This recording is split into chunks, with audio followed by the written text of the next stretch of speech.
firmaram, e saltando ele, pôs-se de pé, e andou, e entrou com eles no templo, andando, saltando e louvando a Deus.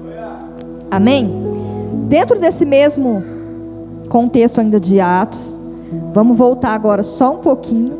Paciência, irmão, que eu estou aprendendo a fazer esse negócio de introduzir lá para a gente chegar na mensagem. E eu vou aprender. Atos capítulo de número 1, versículo de número 4 vai dizer assim: e estando com eles, determinou-lhes que não se ausentassem de Jerusalém, mas que esperassem o quê? A promessa do Pai, que disse ele: de mim ouviste, porque na verdade João batizou com água, mas vós sereis batizados com o Espírito Santo, não muito depois desses dias. Vamos adiantar um pouquinho lá no 8. Mas recebereis o poder do Espírito Santo, que há de vir sobre vós, e sereis minhas testemunhas, tanto em Jerusalém, como em toda a Judéia, Samaria e aos confins da terra. Amém? Será que você pode aplaudir o Senhor e se assentar glorificando a Ele nessa noite? Aleluia.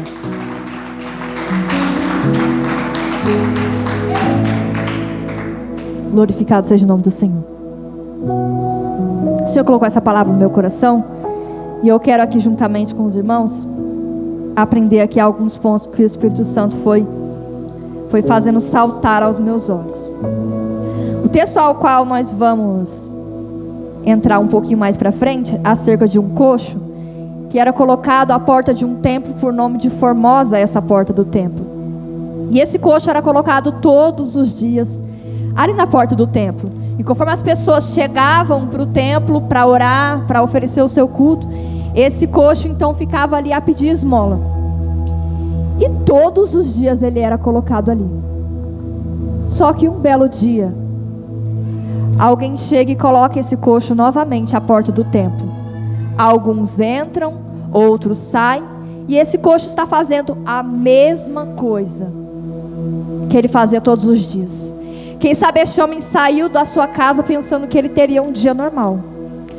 Só que há um dia em que nos céus já havia sido designado a 2 homens cheios do poder e do Espírito Santo de Deus, que vão à oração na hora 9.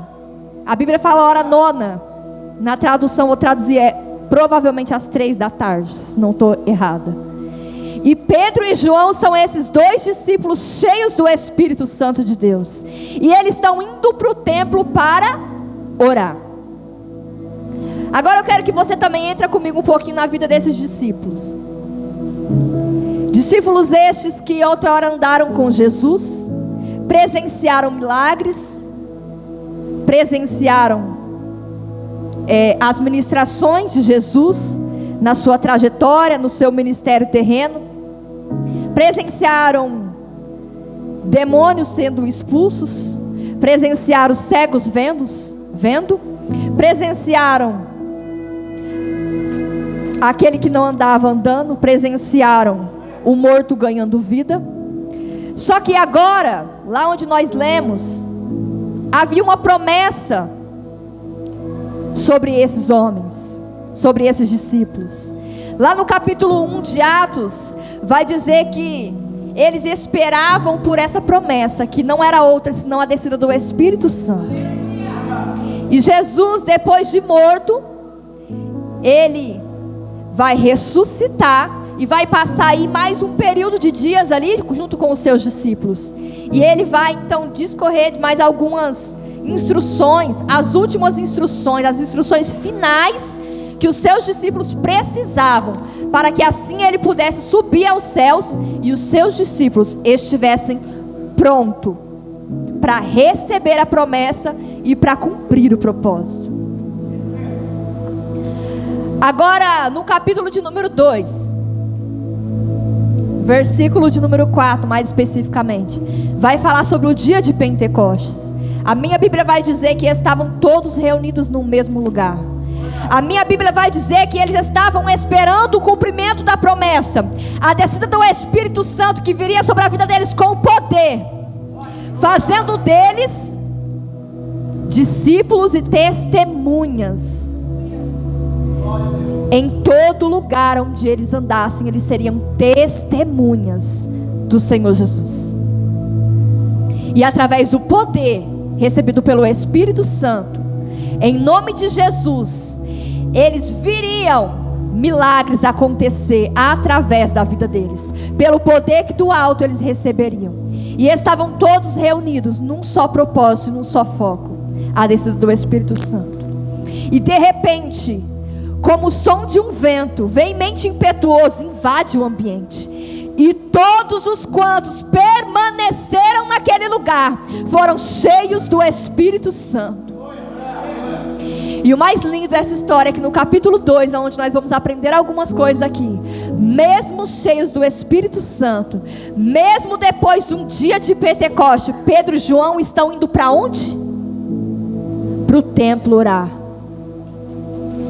A primeira chave que eu quero dar aqui para a sua vida, que o Espírito Santo falou ao meu coração: nunca seremos cheios o suficiente para deixarmos de buscar relacionamento com o Senhor.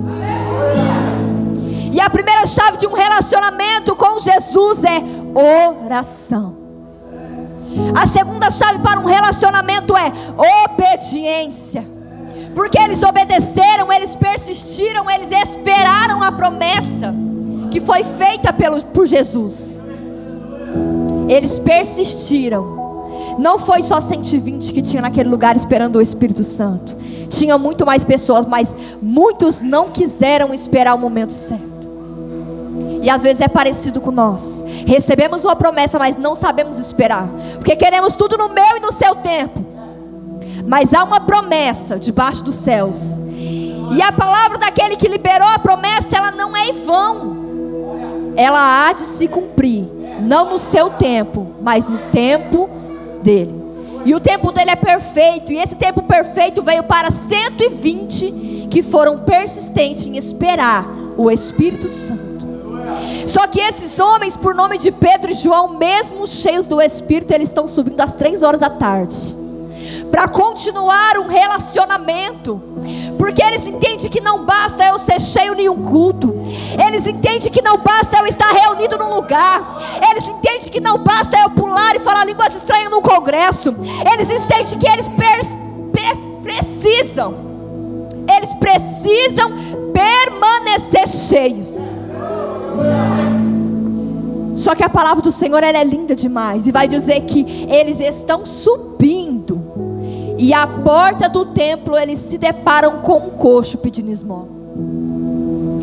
Para um coxo estava tudo normal, mas para Pedro e João, quem sabe eles não tinham planejado um coxo no meio do caminho, tampouco na porta de um templo a pedir esmola.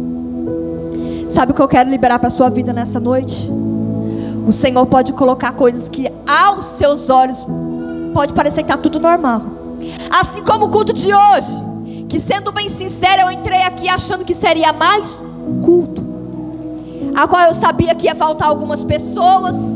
Talvez muitos vieram do seu emprego e cansado, e o cansaço poderia nos impedir de adorar o Senhor. Mas sabe o que eu quero te dizer nessa noite? O que impede de me adorar nessa noite? Só eu que posso impedir. Não é o pregador que faz o seu culto, não é a quantidade de pessoas que vai intervir na minha e na sua adoração, não é a falta de um instrumento que vai impedir a descida do Espírito Santo de Deus.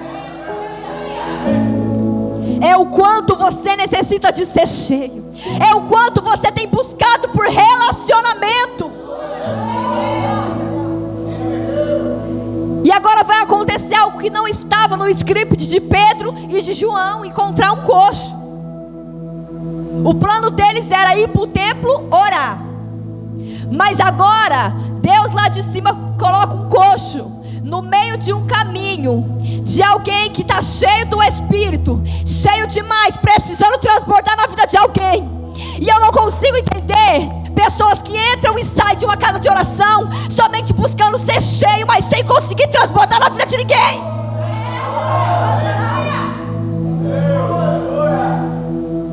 Eu não consigo entender alguém que entra e sai de um templo, alguém que busca relacionamento constante e não consegue transbordar nada na vida de alguém.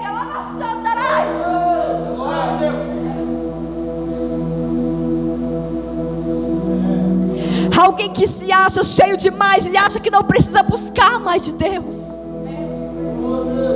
Ei, irmão, não importa o tamanho desse vaso, se é pequeno, se é grande, se está rachado, se está bem betumado, deixa eu te dizer, não tem limite para ser cheio da presença do Espírito Santo. E esses dois cheios do Espírito vão se deparar com esse coxo. E quando o coxo se depara com Pedro e João, ele está olhando e está achando, vendo alguém subindo, achando que vai encontrar alguém que vai entrar no templo para adorar e vai dar o mesmo que todos deram. Mas ele não sabe quem era Pedro. Mas ele não sabia quem era João. Quantos já tinham passado por aquele coxo, já tinham dado ouro e prata? Quantos já sabiam que iam encontrar aquele coxo na porta do templo, porque ele estava ali, como a Bíblia diz, todos os dias. Assim como muitos também estavam indo à oração todos os dias. Quem sabe alguém que ia para o templo às 3 horas da tarde, já sabia que ia encontrar, já separava uma esmola e já deixava no jeito no bolso, ou quem sabe numa bolsinha pequena, algumas pequenas moedas, porque já sabia que tinha alguém lá, então ele já ia pronto e preparado, e sem menos, quem sabe talvez o coxo não precisava nem mendigar, já sabia que ele estava ali, já sabia aquilo que ele queria, já estou pronto, não tenho trabalho nenhum, alabaxandarai. Sabe o mais lindo desse texto? É que não tem só um enfermo. Não é só o coxo que era enfermo, Maurício. Sabe qual a enfermidade pior que havia ali nesse contexto aqui? Alguns que entravam dentro do templo, que não conseguiam enxergar além da necessidade física daquele homem. Sabe por quê? Porque de um lado um coxo que se acostumou a pedir esmola, mas do outro religiosos que se acostumaram a entrar e bater cartão na casa de oração e sem conseguir enxergar que havia alguém mais precisando, mais do que esmola, mais do que ouro, mais do que prata. Que Deus é esse que eles buscavam, que não conseguia tirar a trava, não conseguia destapar, desvendar os olhos deles, para que eles viessem enxergar a real necessidade. Se Deus ele é amor, se Deus ele é misericórdia, se Deus ele é compaixão, qual era a compaixão que eles tinham? Qual era a misericórdia que eles tinham? Qual era o amor que eles tinham por aquele coxo? Nenhum. Eu vejo aqui muitos religiosos que talvez entravam e saíam todos os dias, entravam e saíam, preocupados apenas com as suas próprias petições, preocupados apenas com os seus próprios problemas. Mas agora esse coxo vai se deparar com 2 homens cheios do Espírito Santo, 2 homens que entenderam que precisavam transbordar daquilo que eles receberam naquele dia, naquele cenáculo. Porque a promessa era: vocês receberão poder quando o Espírito Santo descer sobre vocês, e serão minhas testemunhas em Jerusalém, em Samaria, dentro da igreja, fora da igreja, aqui dentro, lá fora, no seu trabalho, na sua escola, na sua família. Seja testemunha aqui dentro, mas seja testemunho lá fora. E quando o coxo ele pede a esmola, Pedro vai falar para ele assim: olha para nós. E aí eu me lembro de Paulo que vai dizer: sedes pois meus imitadores, como eu sou imitador de Cristo. E eu te pergunto nessa noite, não para te envergonhar, mas nem tão pouco para te constranger, mas só para te fazer pensar um pouco, assim como eu também fiquei pensando lá em casa. Se alguém olhar para você aqui dentro, alguém pode te copiar?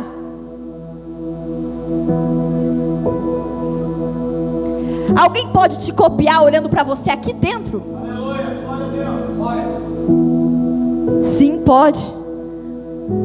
Porque aqui dentro eu estou arrumado, aqui dentro eu estou cheiroso, aqui dentro eu adoro, aqui dentro quando eu não quero ver algumas coisas eu fecho os meus olhos, aqui dentro quando eu quero disfarçar eu dou um sorriso. E se alguém quiser te copiar lá fora, esse alguém pode te copiar lá fora? E se alguém quiser te copiar na sua escola, alguém pode te copiar na sua escola? E na sua rodinha de amizade, alguém pode te copiar lá? E quando seu pai e a sua mãe não estão te vendo, alguém pode te copiar? E quando seus líderes não estão te olhando, alguém pode te copiar? Quando Pedro fala para aquele coxo, olha para mim, ele tem certeza de que tudo que aquele coxo pudesse ver nele, não seria motivo de vergonha para envergonhar o evangelho. E hoje eu te pergunto, alguém pode olhar para mim e me copiar? Se esse alguém olhar tudo, a minha vida não todo, aqui dentro e lá fora, e me copiar, esse alguém está bem na foto ou está mal?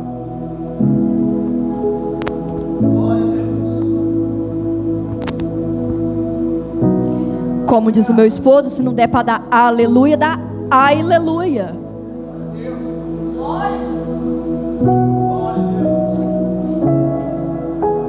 E o mais lindo é que eles nem tinham entrado. Tudo isso está acontecendo do lado de fora. E ele olha para Pedro e João, esperando ainda receber alguma coisa. E agora, cheio do Espírito Santo. E vou frisar bem isso para você não esquecer. É cheio do Espírito Santo. Ele vai olhar para o coxo e vai dizer: eu não tenho prata e nem ouro, mas o que eu tenho, o que eu tenho eu não vou guardar para mim não. O que eu tenho, que eu esperei, que eu confiei, que eu persisti, que eu acreditei, que eu não negociei, alabaxandarai. O que eu tenho, que eu recebi, que muitos desistiram, que alguns não acreditaram, alabaxandarai. Isso eu te dou. Em nome de Jesus. Quando ele fala em nome de Jesus é lindo, irmão. Porque ele sabe que é ele que tem, mas ele sabe que não é no poder dele. Olha que lindo. Quando ele fala em nome de Jesus, ele está entendendo que ele tem, mas não é no poder das suas mãos, é no nome dele. Eu sei que eu tenho, mas eu sei no nome de quem que eu vou te dar. Em nome de Jesus, o Nazareno levanta e anda. E ele andou? Não.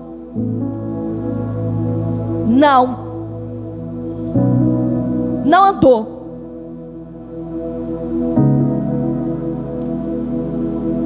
Não andou.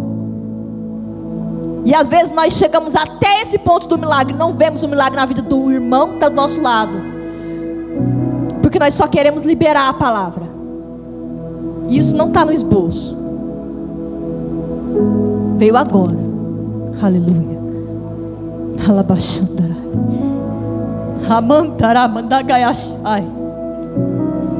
Porque ele precisou estender a mão para ajudar aquele homem a se colocar de pé. Aquele homem nunca andou. Andar para ele era incomum. Andar para ele era impossível. Já viu uma criança quando está aprendendo a andar? Você acha que ela tem coragem de imediato de sair andando, correndo? Não tem, por quê? Porque não sabe, é novidade, é coisa nova, é algo que não sabe. Alguém precisa ajudar. Ele libera a palavra, mas ele entende que só a palavra não basta. ele precisa estender a mão. E quando ele estende a mão, a palavra do Senhor vai dizer que os pés começam a se firmar, aquilo que estava fora do lugar começa a ganhar um pouquinho mais de força, e ali aquele homem vai se colocando de pé, e em um salto, para quem não sabia andar, ele salta e se põe de pé. Só que tem mais uma coisinha, eles ainda estão do lado de fora. Tudo isso do lado de fora. Olha que maravilhoso. Tudo isso do lado de fora do templo. E às vezes nós viemos só para receber milagre dentro do templo. Limitamos o poder de Deus, limitamos transbordar do Espírito Santo só dentro do templo. Aí eu me deparo com essa palavra, com 2 homens cheios do Espírito Santo, que conseguem transformar a vida de um coxo, liberando uma palavra. Quantos passaram, quanto tempo aquele homem, todos os dias era colocado à porta, colocado à porta, colocado à porta, colocado à porta. Todos passavam por ele, e todos davam esmola todos os dias, porque senão, é como diz o ditado que o pastor diz, né?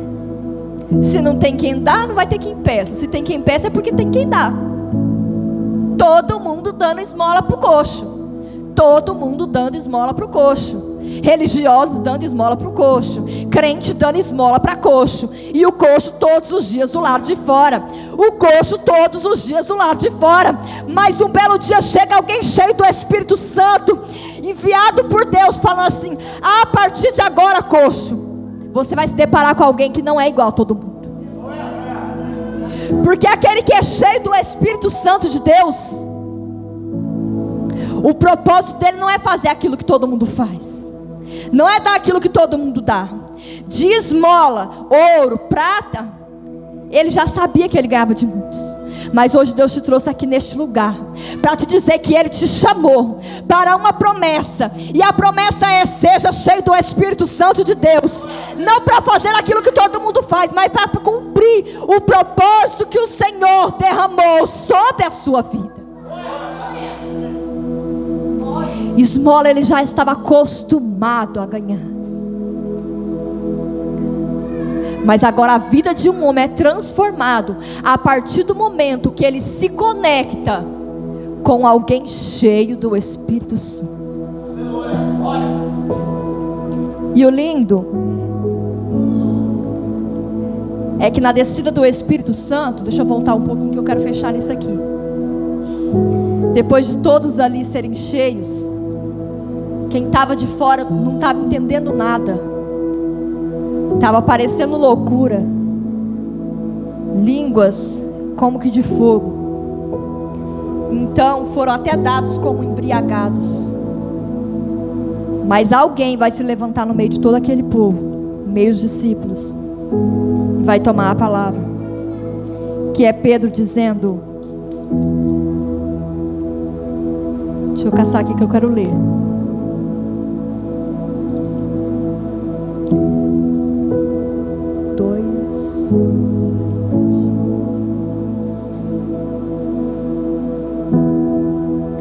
Pedro vai dizer assim, ó, capítulo 2, 14. Porém Pedro, pondo-se em pé com os 12, levantou a sua voz e lhe disse: homens judeus, e a todos que habitais em Jerusalém, seja vós isto notório, e escutai as minhas palavras.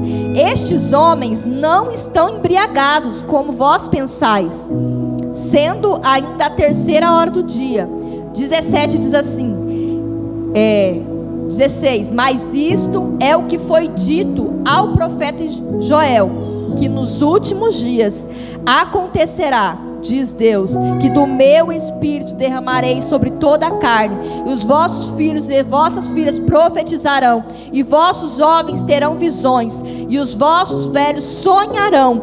E também o meu espírito derramarei sobre os meus servos e sobre as minhas servas naqueles dias, e profetizarão. E farei aparecer prodígios em cima dos céus e embaixo, e sinais embaixo da terra: sangue, fogo e vapor de fumo. Aqui Pedro estava explicando para quem não estava entendendo nada sobre a descida do Espírito Santo, o dia de Pentecoste, dentro daquele cenáculo.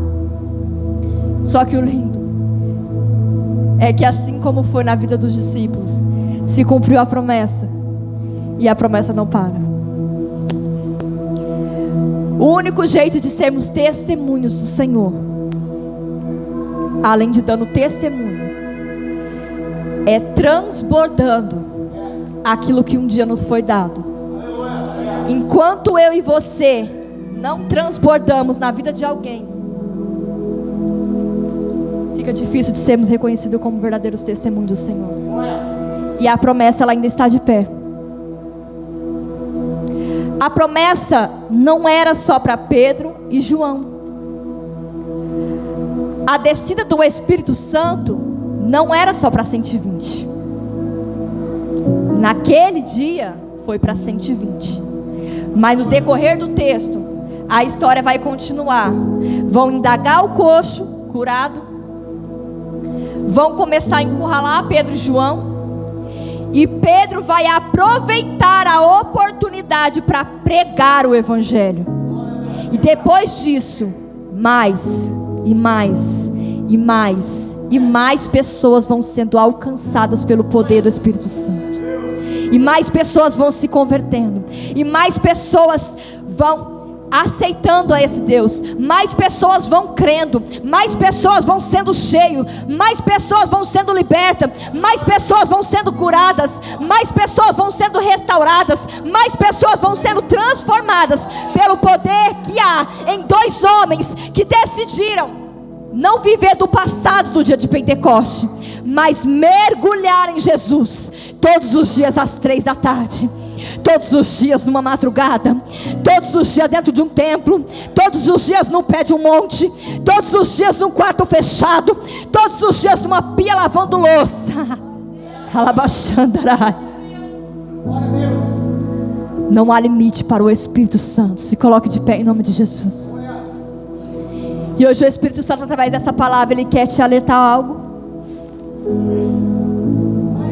Se você está cheio demais, eu te tenho um convite para te fazer. Transborde na vida de alguém. Mas se porventura você não se acha cheio, ainda tem. A torneira do céu está aberta sobre este lugar. Nós precisamos deixar de sair dos nossos lares e achando que vamos entrar por essas portas somente para receber. Pedro e João saíram dos seus lares dispostos a entrar num templo para orar. Mas aquele que é cheio do Espírito Santo, ele entende que nada que acontece é por acaso. E ele entende que ainda que o coxo não estivesse nos seus planos, tudo estava no controle de Deus. E eu quero te dizer que nessa noite, não perca o foco se algumas coisas saírem do seu controle. Porque se algumas coisas entrarem ou saírem do seu caminho, entenda que há um propósito de Deus para que o poder dele seja manifesto através da sua vida. A torneira do céu ainda não se esgotou da presença do Espírito. E como foi falado aqui, tem livre acesso para a sua vida. Tem livre acesso para a sua vida. Os dons, eles estão em fartura lá no céu. Basta nós querermos verdadeiramente buscar. Basta nós entrarmos por essas portas não dispostos a receber, mas dispostos a entregar a vida de alguém aquilo que um dia nós já recebemos. Às vezes aquilo que você acha que tem parece tão pouco, mas a palavra foi: levanta e anda. E a vida de um homem foi transformada poderosamente por uma palavra e por um gesto liberado na porta do templo. Não limite o Espírito Santo que habita em você, independente do lugar que ele te coloque. Seja a boca do Senhor, porque ele te chamou para ser testemunha em todos os lugares. Não limite o Espírito Santo de te usar, tanto aqui dentro quanto lá fora.